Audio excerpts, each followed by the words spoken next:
In the early years of the 18th century, Europe was not at peace. It was a continent on the edge of domination. At the center of it all stood one man, a king who wanted everything. Louis XIV, the Sun King. He wasn't just ruling France. He wanted to control Europe itself. His armies were massive. His influence stretched across borders, and his ambition had no limits. But power like that never goes unchallenged. Across Europe, a coalition began to rise, a silent resistance against French dominance. They called it the Grand Alliance. And leading that alliance was a man who didn't just fight wars. He engineered them. John Churchill, the Duke of Marlborough, a commander known not for brute force, but for something far more dangerous: patience, precision, and deception. This was not going to be a simple battle. This would become one of the greatest tactical traps in history. The year was 1706. Europe had already been burning for years, in the chaos of a massive war. A war that would decide the future of kings and empires. The War of the Spanish Succession.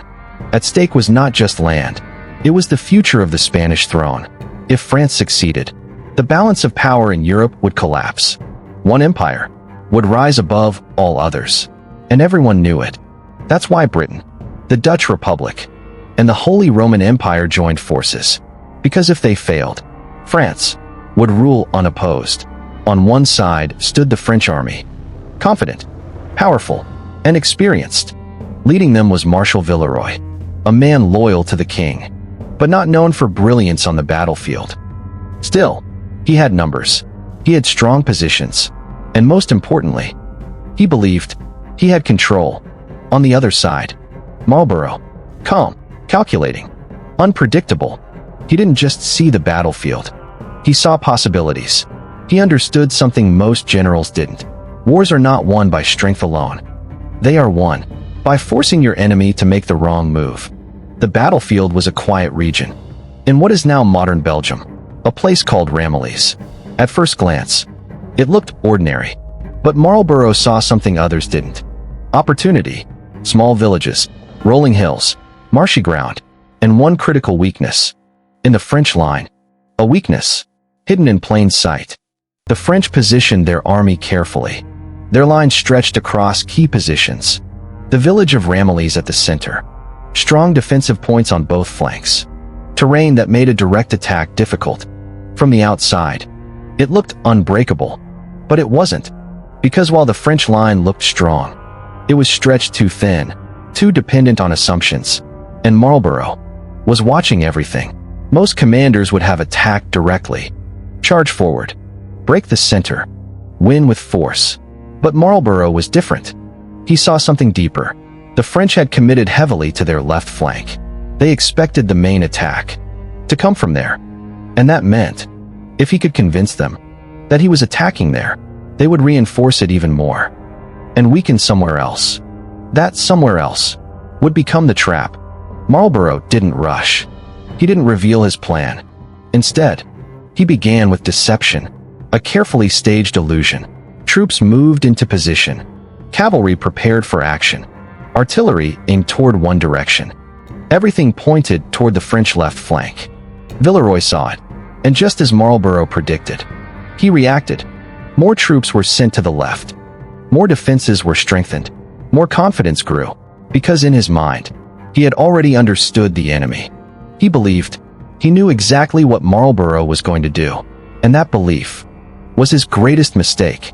Because while the French focused on the illusion, something else was happening. Quietly, carefully, Marlborough began shifting forces elsewhere. Not in chaos, not in haste, but with precision.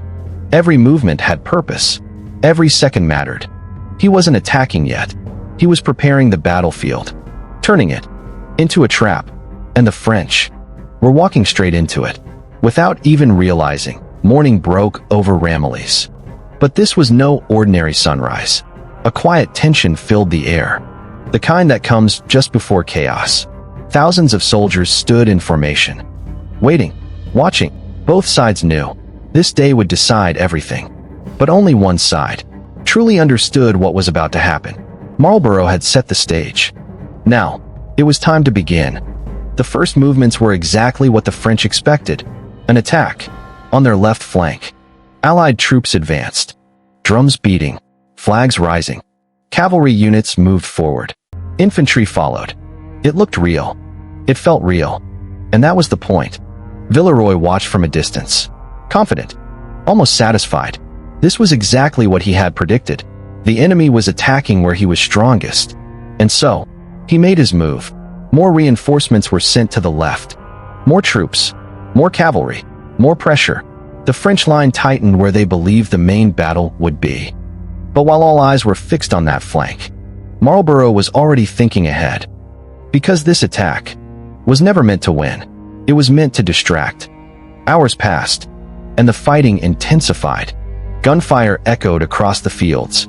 Cavalry clashed, steel against steel. Smoke began to cover the battlefield. From a distance, it looked like the battle had fully begun. But in reality, this was only the opening act. Then, slowly, almost invisibly, Marlborough made his real move. Behind the chaos, away from the French focus, he began shifting his strongest forces, not to the left, but toward the center and the right. Infantry units were redirected, cavalry repositioned, artillery adjusted. Everything was moving into place. This was the moment. The trap was closing. The French didn't see it. They couldn't see it, because they were too busy fighting the battle they thought mattered. Then suddenly, everything changed. Marlborough gave the signal. A full-scale assault, not on the left, but on the weakened center and right of the French line. It hit like a shockwave. Fast, unexpected, devastating. The French were caught completely off guard. Their strongest troops were far away. Their defenses, unbalanced. Their line, exposed. Allied infantry surged forward, breaking through weak points, pushing deeper, faster than the French could react. At the same time, Marlborough unleashed his cavalry. And this was the turning point.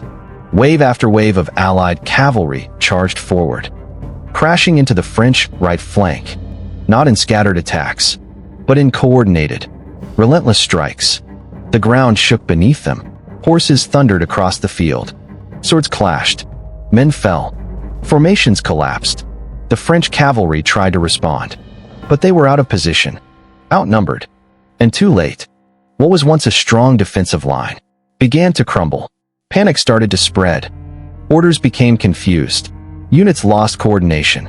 And in war, that's the moment everything falls apart. Villeroy realized something was wrong. But by then, it was already too late. He had committed too much to the wrong place. And now, he couldn't fix it. The illusion had worked perfectly. The French had been pulled, stretched, and weakened, exactly as Marlborough had planned. And now, they were collapsing under the pressure.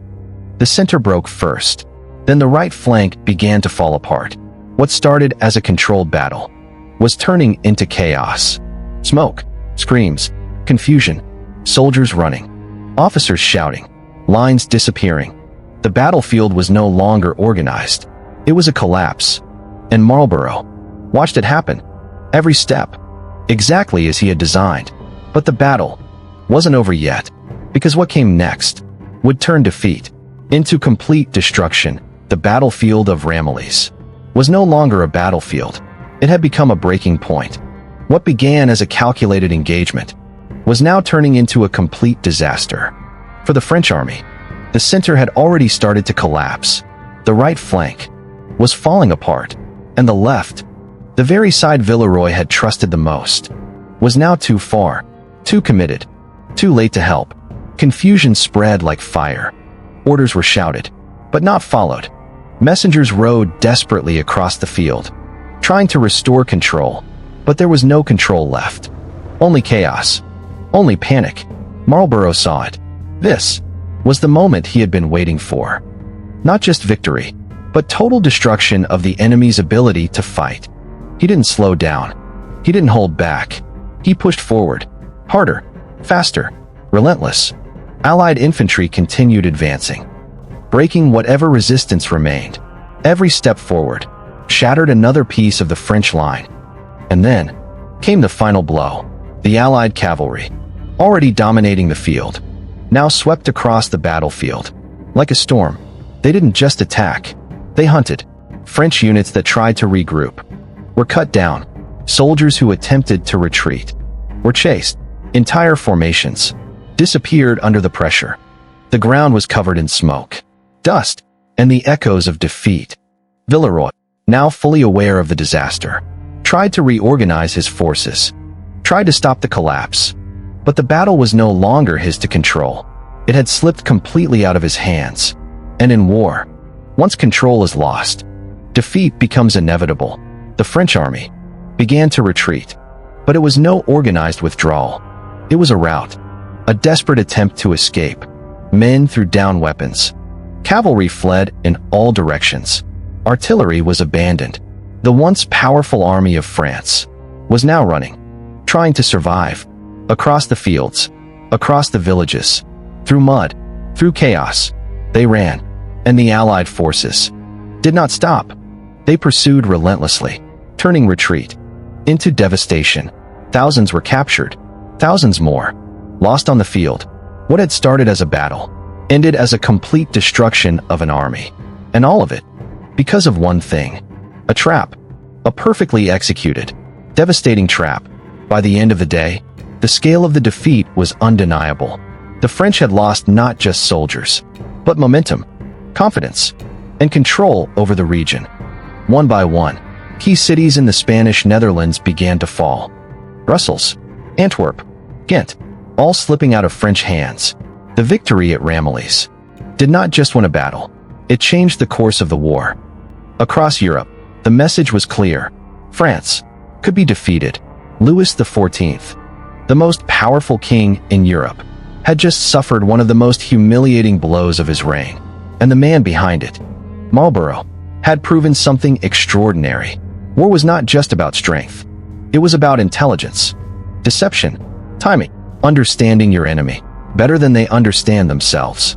The Battle of Ramillies became a masterpiece of strategy, studied for generations, remembered not just for its scale, but for its brilliance. A battle where the enemy was defeated before they even realized the truth. And that truth was simple: they had been outplayed from the very beginning. But even beyond strategy, there was a darker reality.